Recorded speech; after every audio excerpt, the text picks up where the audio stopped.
welcome to the program. My pleasure. Sharon. A lot has been said about the Nigerian Labour Congress, and it's celebrating its 40th anniversary. What's your take on it? I think for several reasons. 40 years of unorganized labor, talking about a mass movement in the entire black world. NSC is the largest non-governmental, membership-driven, membership-funded organization in the black world. And so to survive 40 years, and during this period, NSC had its own fair share of military abuse of power. 2 or 3 times it was deserved by successive military governments, and it outlived those governments.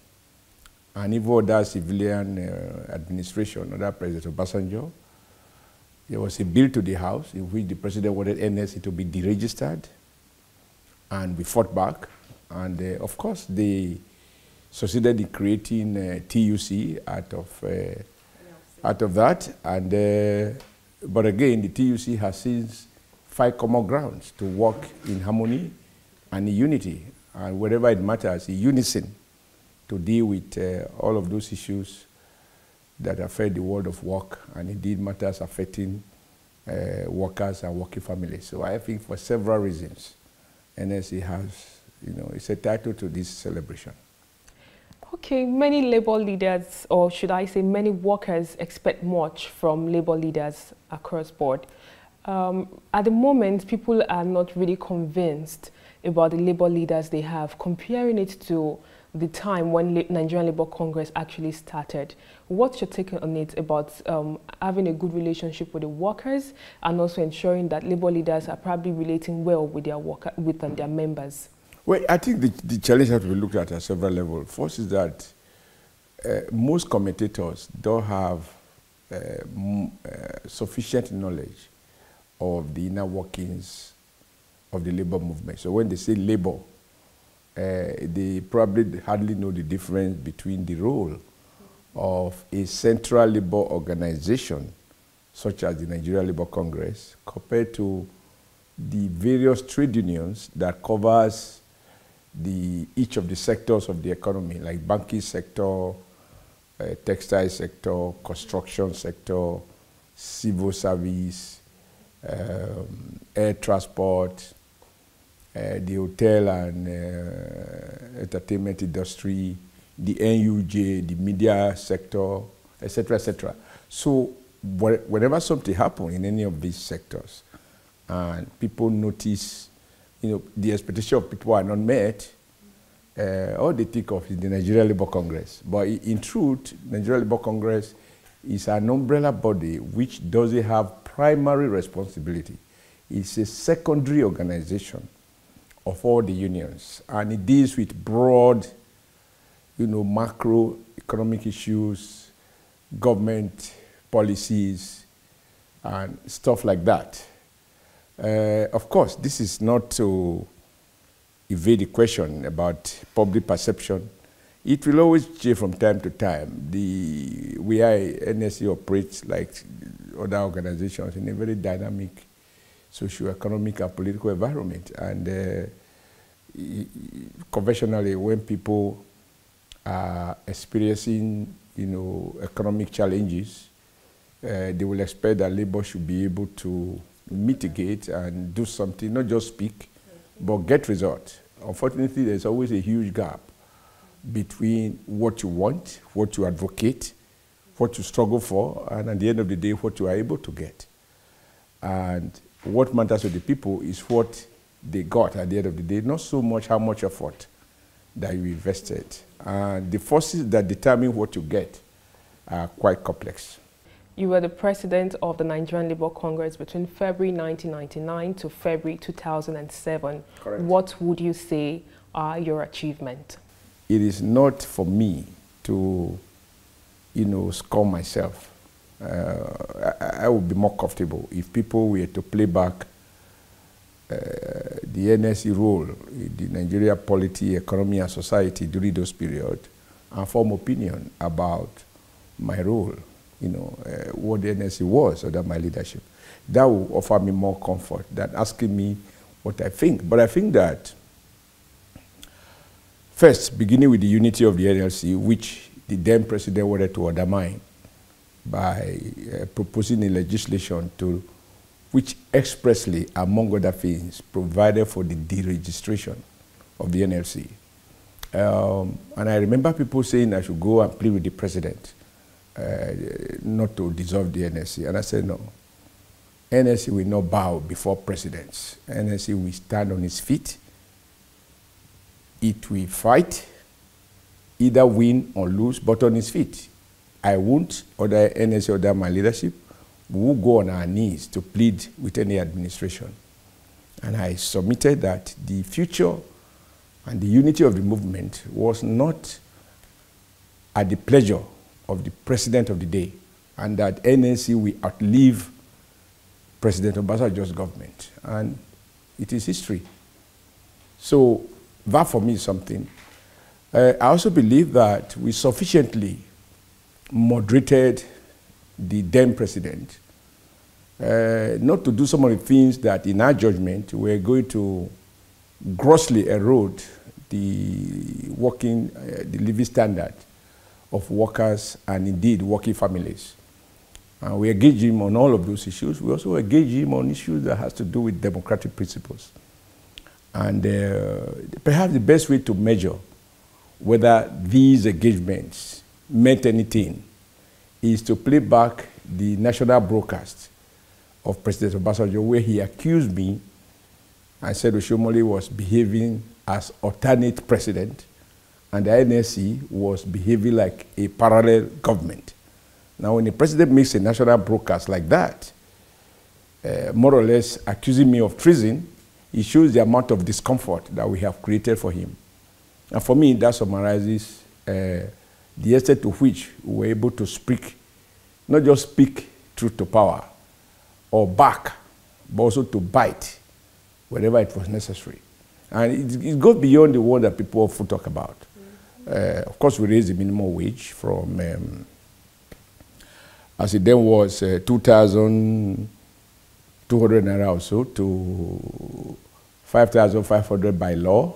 And through negotiation, we got the federal government to adopt 7,500 naira minimum wage, and the oil producing states to have the same 7,500 minimum wage, and the other states from between 6,000 to 7,000 across the country.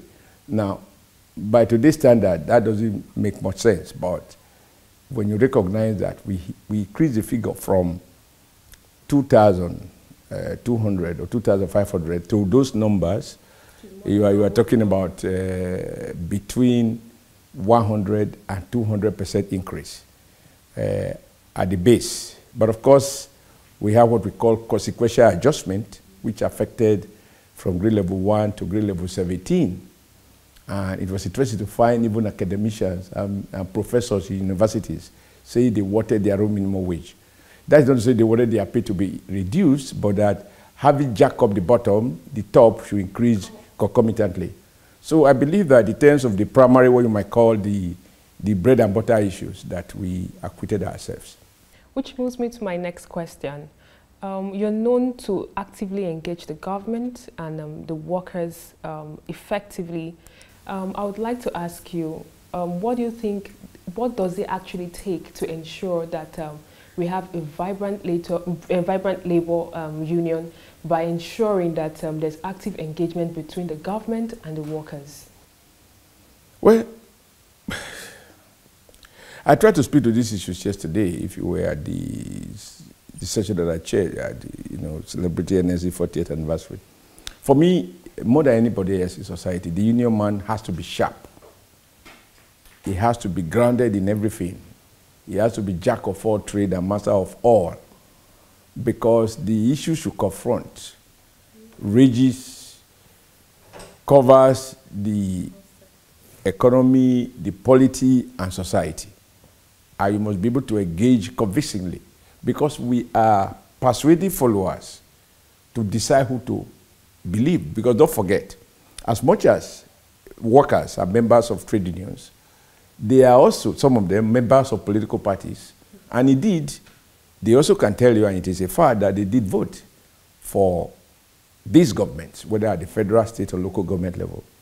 So just the same way as they voted for you through a direct election to become the president of their own movement. So when you engage the government, which they participate in electing, you have to convince them that what the government is doing is wrong, and that what you're asking them to do is right, and that your own solutions or suggestions as to policy options are doable and that they will be more beneficial.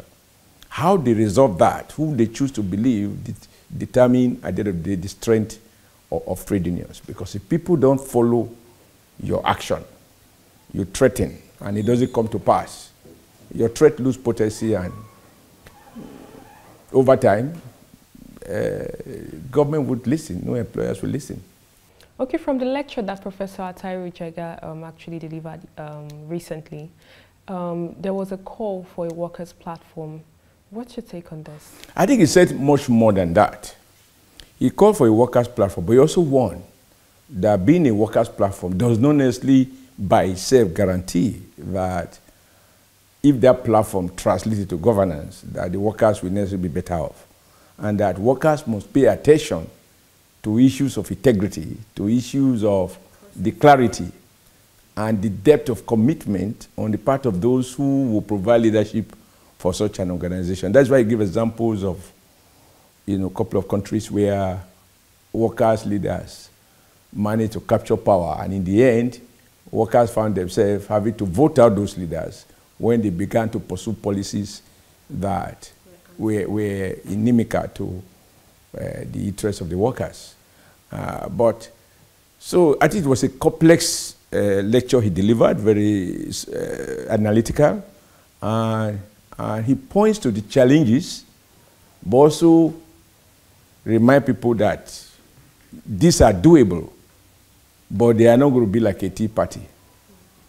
And I think there was a lot in that lecture for people who are interested to go home and reflect and to recognize that lamentation doesn't change anything. And that life doesn't have to be easy to be possible. What you need is to sufficiently appreciate the depth of the challenges you face and have the courage, the clarity, and the commitment to engage, and that victory can be achieved at the end. Okay, talking about credibility, I would like to ask you, I've learned so far that most times getting credible leaders starts from the academics. That is, it starts from the teachers, the lecturers, to students, then it comes out as a total, what do I call it now, a total package. So I would like to ask you, how would you rate the education sector in Nigeria, and how do you think instilling the right discipline and principles of survival for an average worker should be instilled in students? Well, those are some of the issues I also tried to raise in my attempt to summarize Professor Jega's very, very deep analytical presentation. That you really don't know anyone until you are trusting with power. There are no scientific instrument to read a man or a woman and say, he will be like this. So until you give him power, you really don't know who or she is. We've seen it here. Everybody seems to be an angel until he's challenged with certain realities and certain levels of temptation. How he reacts to those define ultimately this issue of character. But I think the point I was also seeking to make is that in those days when people like Professor Jega were in the university system, they produce what you might call very progressive student community, that were deep, not just in their field of study. It didn't matter whether they were reading medicine, they were reading pharmacy, engineering, but they were sufficiently exposed to issues around the political economy, radical thoughts, what was going on around the world in Cuba, the difference between the socialist countries and the capitalist countries, the promise of the market system, Karl Marx's critique of capitalism and the socialist alternative, all of those things help to deepen the workers' understanding of the world that they live in. And as they grow up to approach the real world, they have some clarity about alternative possibilities, right? Now, those were the days we talk about Bala Usman brought up in ABU, a very rich left-wing community that were being built and developed by lecturers who themselves were quite knowledgeable and very, very progressive.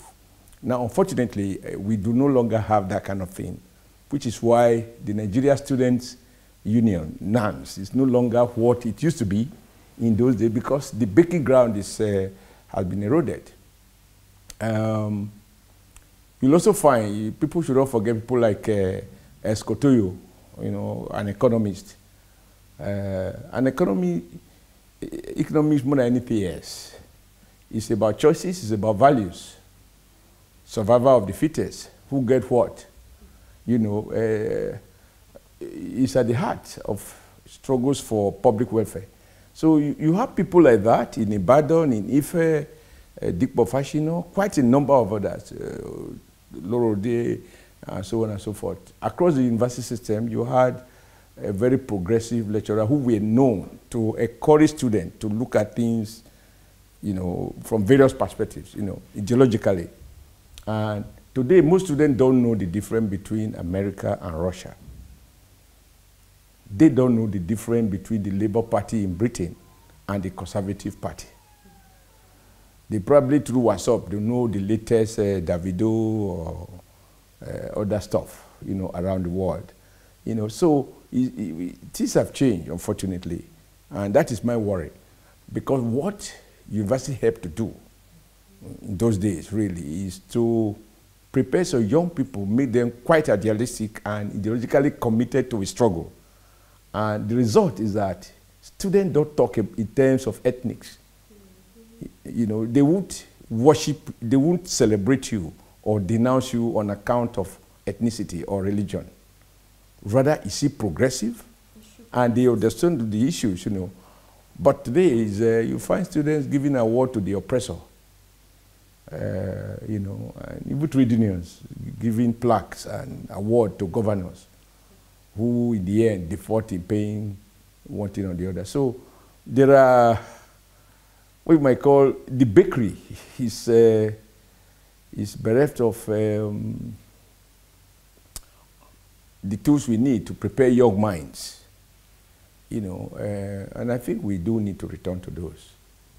I'm actually really concerned about the youths of today and looking at the labor sector. And since you've said knowledge is power and we need to be equipped with what is needed to ensure that we survive in the 21st century, what do you think is the way forward in capturing the young minds? Yeah, I think that the organized labor should show sufficient interest on matters that have to do with quality of education.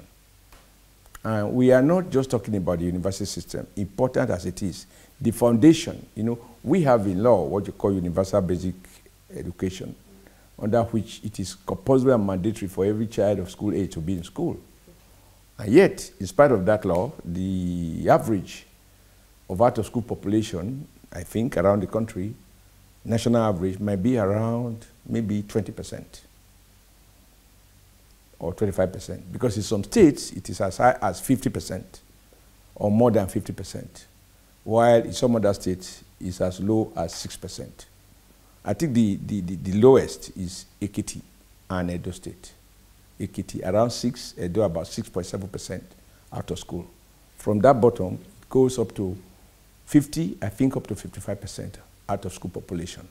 Now, by the time you interrogate the content and the quality of those schools, you know, if you define a school, it tells of any environment in which there's somebody in front, posing as a teacher, and some little kids behind, listening. If that's your definition, then this answer is valid. But if you go to interrogate the quality of the teaching staff and the teaching environment, the quality of the classroom, then the situation becomes even much more frightening. In Edo State, I did try to address this, because for me, the way to pay back God's favor in my life is to restore and straighten the ladder that made it possible for me as a small boy born to a very humble family in a typical rural Nigeria, you know, but benefiting from free quality primary education. That was the only foundation I needed to be able to resort to self-help thereafter by way of training and retraining and going to school to further my education and to be able to work and get to the level of, you know, a fatty hand becoming a governor of a state as complex and as sophisticated as Edo State. So education is the key, and anyone who wishes to pay back public debts, you must invest in education. Not rhetoric, not just symbolism, in terms of real content. In Edo, we didn't just invest in ensuring that teachers are paid as and when due. Edo teachers are not owed any 1 naira. And we say if we can't pay another person, the teacher must be paid. That was something we are not apologetic about. Number 2, we invest substantially in rebuilding public schools and ensuring that children find public school more attractive, and to remove every excuse from the poorest amongst us. We also introduced free bus ride. If a child is wearing school uniform and boards enters a intra-city transport system, it takes it free of charge, both to school and from school. For me, it was always a thing of joy to see kids queuing up to board those buses free. And I said, the only way you can cheat is to look as smallish as a primary or secondary school kid and then wear their uniform. Because even if you are as smallish as myself and you don't wear school uniform, then you will not be eligible. So it was one public subsidy that could not be abused. And I'm so proud that the current governor has not only sustained it, he has improved on it by increasing the number of buses available, so that every child who wishes to go to school never have to worry about not just he will pay school fees, you have an attractive classroom, a teacher that is well trained and paid as and when due, and therefore has no reason not to teach, and he has free bus ride. That's a good one. I think so. Mm-hmm.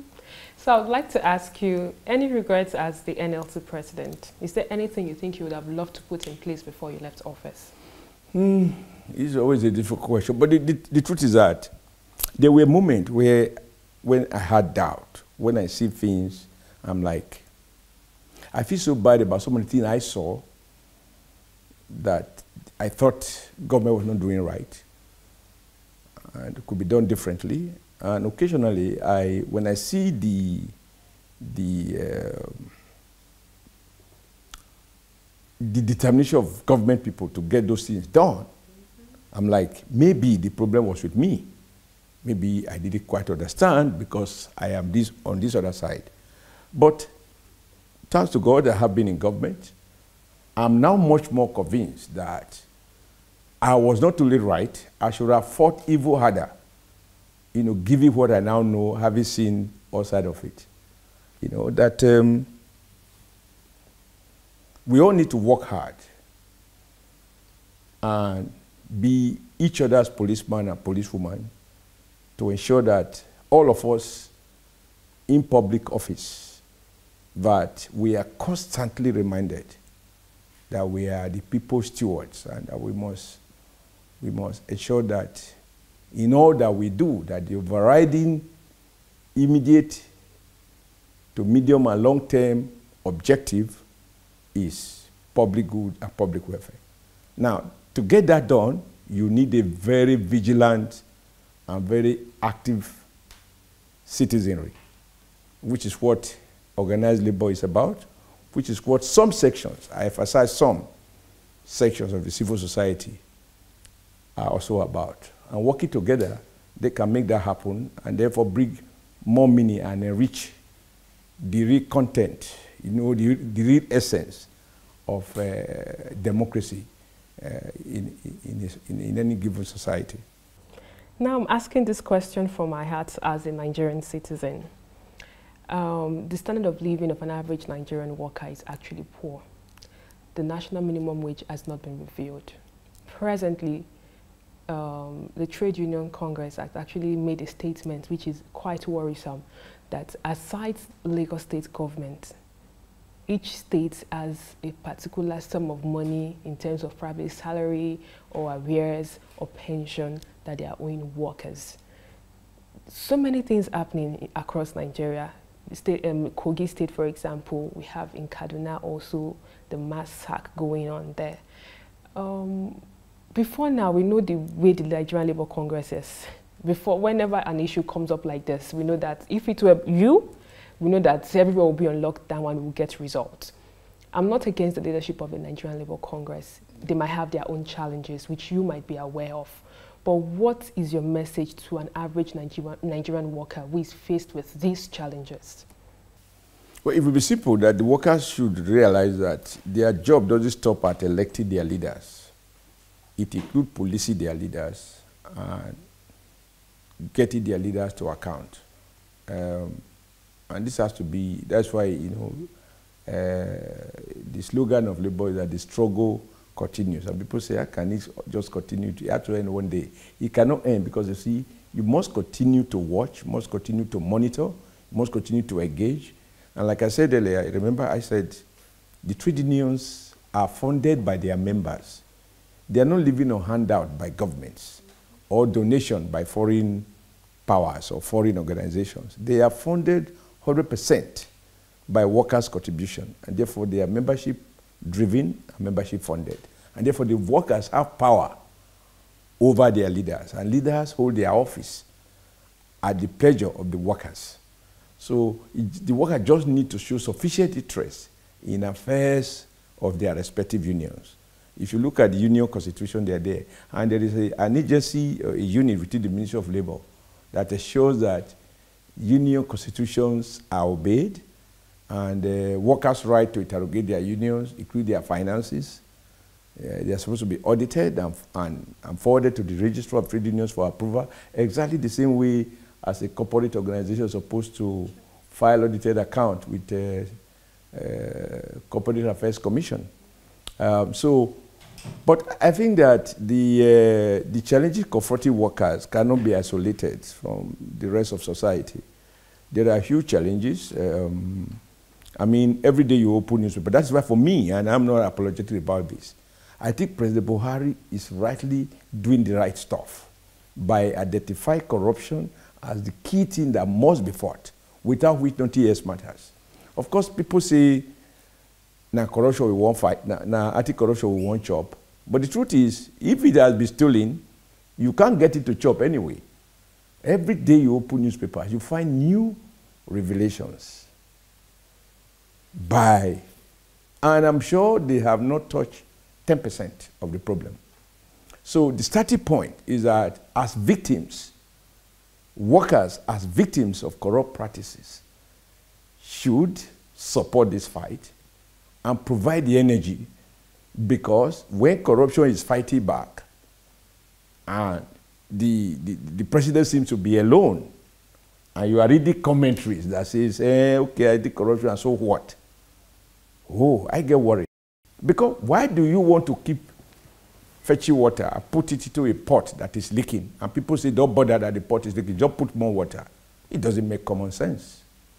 So, but the real other challenge is, when you have so much rent seekers and so much money bleeding out of the system, it also distorts consumption and discourages hard work and delink reward from effort. And once there is no relationship between effort and reward, young people can see people who are adding no value, who are not working, making so much money. They ask themselves, particularly if these people are also even illiterate or hardly literate, then they ask themselves, why do I need to burn my candle reading at night? Look at that guy who, just because his uncle, his brother is somewhere, is making it. So all I need to do is to try and know somebody, and I'll make it. And once more and more people subscribe to these false assumptions about life, then we are in trouble. So that is why I don't care what anybody says. And there is no suggestion here that to declare a war and engage to fight the war means that you have won the war. No. But there is no question. We are beginning to see casualties I think for the first time, huge money is being recovered, and the various agencies are explaining how much they have been able to recover that was otherwise already successfully stolen. Yes, the process of prosecution and the number of people convicted might not be as much, but that is not in the hand of the executive. But what is within the discretion of the executive is to identify, and as much as possible, once they recover, they take it out of these private hands. We are seeing ministers going to court to plead that they won't plea bargain, to return hundreds of millions of naira. I think that this war, every Nigerian should support President Buhari in this fight. And when people say, oh, it's not being done the right way, okay, first, be in it and help to put it to the right way. But there will be no question that it's a wasted effort. I think the results are standing, but that there can be more. Of course, everything can be better. Every aspect of life can be better. And that is why your cameras are getting better. Your picture quality is getting better. From HD ready, now you have HD. I don't know what the next one will be. I can't think of anything that cannot be better, right? But that everything, I mean, something is not at its best, it's not an argument for not supporting it. Okay, finally, I would like to ask you, being the president of NLC and also being the governor of Edo State, how would you rate your work process, and probably what would be your advice for other governors? I have said this over and over, that I think that when I was president of NLC, I think I had a far more challenging job. And my risk level was a lot higher. Because I don't have security, and I'm confronting power. I'm not only confronting state power, I'm confronting private capital with all their agents and privies and all of that, with all the huge resources that they have, including complete control of the official instrument of violence, as we used to call it in the trade unions. But the more acceptable language is control of the armed forces and the police. You know, and we also know that when you say government, it's three arms. The executive, the legislature, and the judiciary. And when you confront power, that is where you must end up in one of these arms. And you are on your own. But as a governor, I had immunity from even criminals who want to harass me, and even those who are not criminals, who want to distract. You know, I'm sufficiently protected. All I have to do is simply God helping me to get my policies right in terms of what I choose to do, and ensuring that I do it within the provisions of the law, and that the outcome of what I do and how I do it is such that it imparts positively on the welfare of the people of the state. And that's to say, all those who live in the state. For me, this is, of course, not to downplay that the work of a governor is a huge responsibility. No, far from that. It is huge and challenging.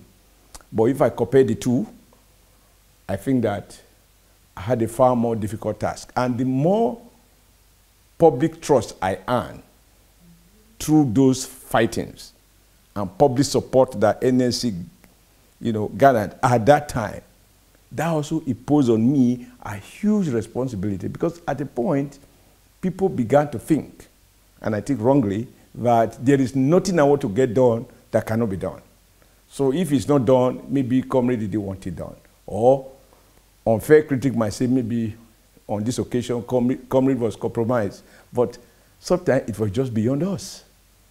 And to sustain fight in this country, because there's no social security, there are pressure from your extended family. You speak about low wages. Low wages means low savings, and sometimes no savings at all. So if you are fighting for people who live from hand to mouth, to ask them to abstain from work, which might eventually lead to loss of pay, it's a huge sacrifice you're asking them to do. For them to be willing to make that sacrifice, the amount of trust they need to invest in you is huge. And when they do invest it, you have huge obligation to service that trust. Now, for me, that makes my day. Every day that I was at the NSC, every day was unique because every day you have a different kind of challenge from various sectors and from various interest groups. Is there any experience you can't forget being the NLC president? Yes, quite a number. I think there was a day at about 2 a.m. the government decided to remove all the securities in my house, whether they were my own employees or whoever they were, including one or two policemen that were attached to me to protect the house. And one of them just called me and said, "Oga, you are alone now in the house. We have all been withdrawn, even the local Megaidi, the gate men, everybody has been taken away. So I suspect that they are about to do something terrible, and they don't want any witnesses." This is about 2 a.m. But fortunately, I had a guy who was living in my guest house here on Danube Street. And I got down, I checked the gate, I saw that everybody was gone. But this guy in his innocence was the only one sleeping, and my driver, they were fair enough to leave the driver. And I called him, "Tony, now we have to get out of this house." I had to do a couple of things which I can't explain in camera to be able to fool the police and the SSS that had surrounded my house, get them to move, thinking they were chasing me, whereas I wasn't the one, and then find a way to escape from my house. And now the challenge was, having successfully escaped, where do I hide? I was too, as they say, whether it's a golden fish or it's a silver fish, some kind of fish simply can't hide. And people don't know that you are running away from trouble. They want to announce that you are with them, and with excitement, with good intention. And I managed to find where to stay. And I stayed there until the following day morning. I was able to call the NSC to tell them what was happening. And my driver was hijacked on the road, stopped, but the police thought I had some magic. They believe I disappeared from the car. And then they decided to say, these Benin people, these Edo people. But there was nothing much mistake. I was just 1 inch ahead of them. It's good to have you on the program. Thank you, Sharon. And that's all we can take on this edition of Labor Lens. Join us next time for a fresh edition of the show. I am Sharon Ijason. Thanks for watching, and remember, labor creates wealth.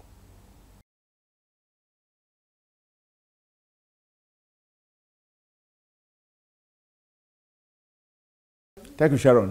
It was quite engaging. Thank you for having me, and I've enjoyed it too.